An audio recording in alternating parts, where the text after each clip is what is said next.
I definitely have never swept in Arizona, so this is huge, and I'm so proud of my team right now. Hey Duck fans, Kurt here.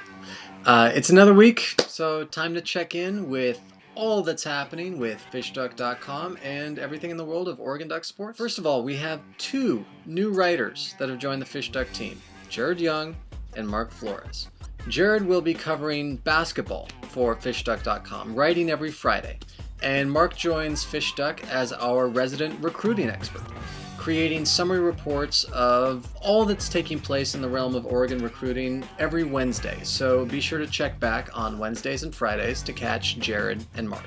We also had a couple new videos this past week. Josh Schlichter unveiled part 1 of his Rose Bowl recap on Tuesday, and we launched an all-new weekly video series, the FishDuck Podcast. So go check it out. Each week we'll be having one-on-one conversations with other FishDuck staff members, former athletes, coaches, and experts on the FishDuck Video Podcast.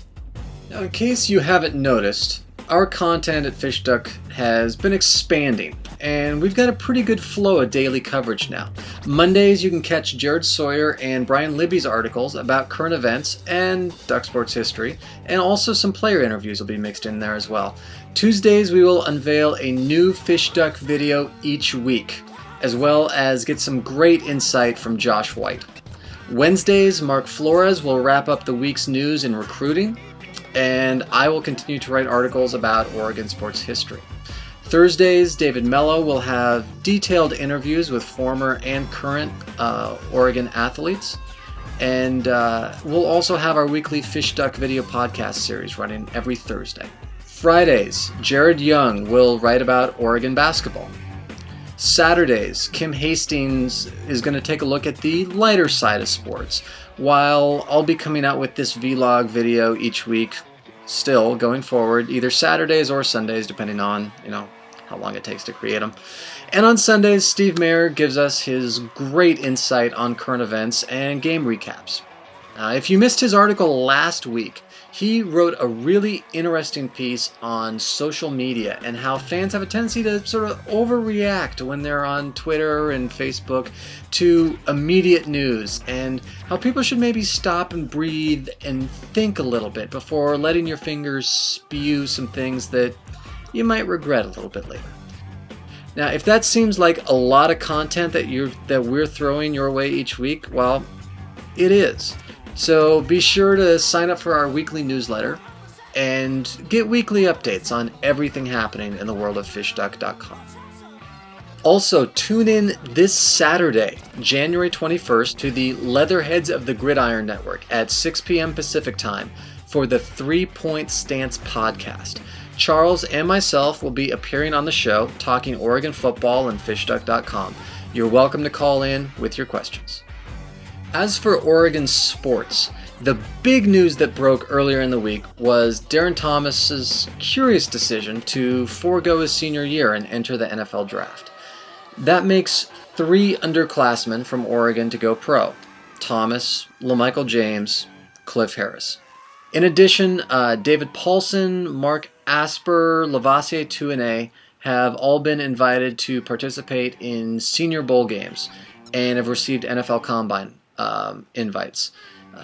Best of luck to all the Ducks in pursuing their professional career. But while people were talking about Thomas's decision, down in the desert, Oregon was pulling off a very rare feat. In fact, one that has not been done for 33 years. The Ducks swept both Arizona schools with a big win over the Wildcats on national TV last Saturday.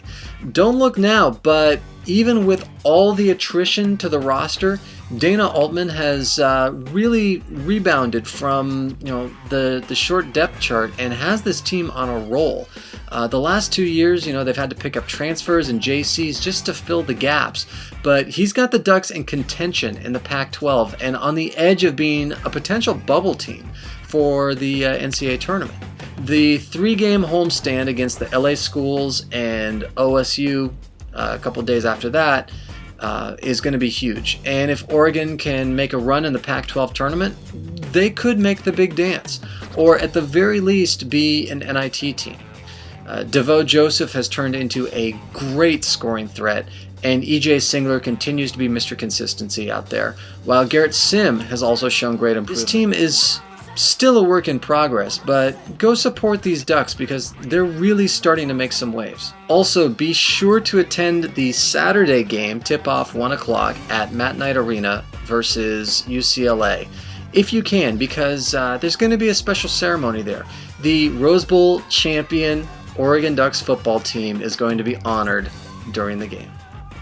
Oh, and for all the Oregon recruitniks out there, don't look now, but signing day for this year's crop is less than 2 weeks away. Oregon currently has 19 commits, so there's not going to be a ton more surprises to get to their 25 slot limit, unless somebody switches at the last minute. But there are still a few slots remaining, so we'll see who still might become Oregon Ducks. The big recruiting news hasn't been a player, but that the Washington Huskies lured Cal defensive line coach and superstar recruiter, one of the top 5 recruiters in the country, up to Washington, leaving Cal. Lupoy joins Justin Wilcox and Peter Sermon, 2 Ducks, on the new revamped defensive staff they have up there, and all the rest of the new coordinators and coaches that are in Seattle.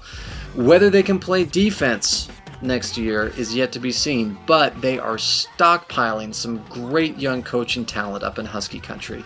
It should be a concern. It's an interesting hire too, in that UW already has a defensive line coach they are retaining. So Lupoy is being hired pretty much solely to recruit. Unfortunately, that's something he does really well. So watch out for the Huskies in a couple of years here. With this new coaching staff, they could really start stockpiling some talent, and we could see the Huskies actually reemerge as a viable threat. But for now, enjoy the fact that we just experienced the 3,000th day anniversary since Washington last beat Oregon. And now, my random tweet of the week. Hey, will you shut up? Thank you.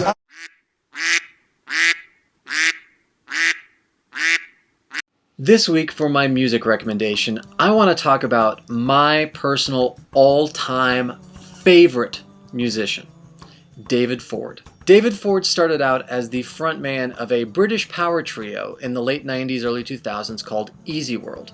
They were signed to Zomba Jive UK and only were released in England and Japan, but I came across their material and I absolutely love it. David eventually broke up the band in 2005 after a couple albums, and David went solo. He recreated himself from the rock star model into a Tom Waits-esque barfly poet, writing sad, mournful ballads, but with incredible wit and clever wordplay and some very interesting musicianship.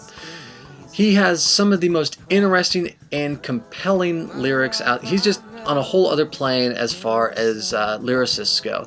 He also does a lot of looping live on stage, where he records various instruments live so that by the end of the song, with just him on stage, there's a massive chorus of sounds of maybe 30 different recordings running all at once on a loop.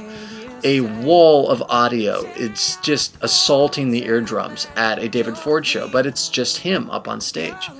It's really fascinating to watch, and he's posted several YouTube videos that are must-sees where he walks around a room playing upwards of 16 different instruments, recording everything all along the way, creating this huge wall of sound building to a giant crescendo. He just this past week released a new EP available on iTunes titled Austerity Measures on his own label after spending the last few years as a solo artist signed to Columbia Records. He's put out multiple full-length records and EPs, and it's all just fantastic material. I cannot recommend it enough. I can't say enough good things about David Ford. Just give it a listen and hear for yourself.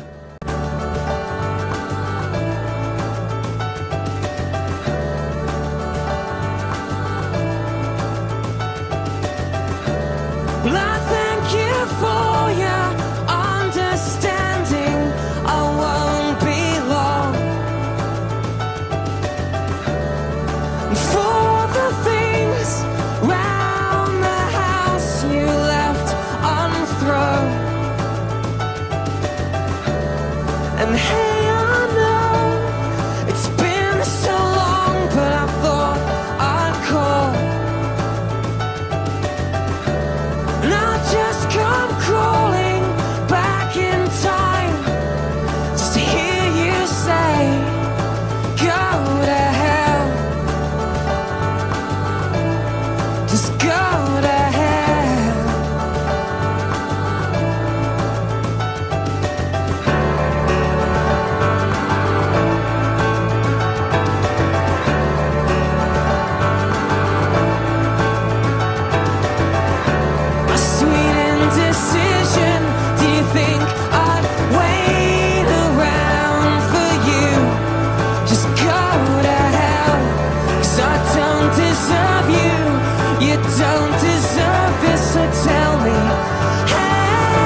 So that's it for me this week. Keep checking back to FishDuck.com. We'll have more videos very soon, plus daily articles and a whole lot more. Don't forget about our video archive. We will have over 4,000 Oregon Ducks videos, all cataloged in one easy-to-navigate location. And listen in Saturday at 6 p.m. Pacific Time to the 3-Point Stance podcast on the Leatherheads of the Gridiron Network when Charles and I are the guests, talking duck football, FishDuck.com, and college football in general. Be sure to call in with your questions. So until next time, this is Kurt saying, Go Ducks.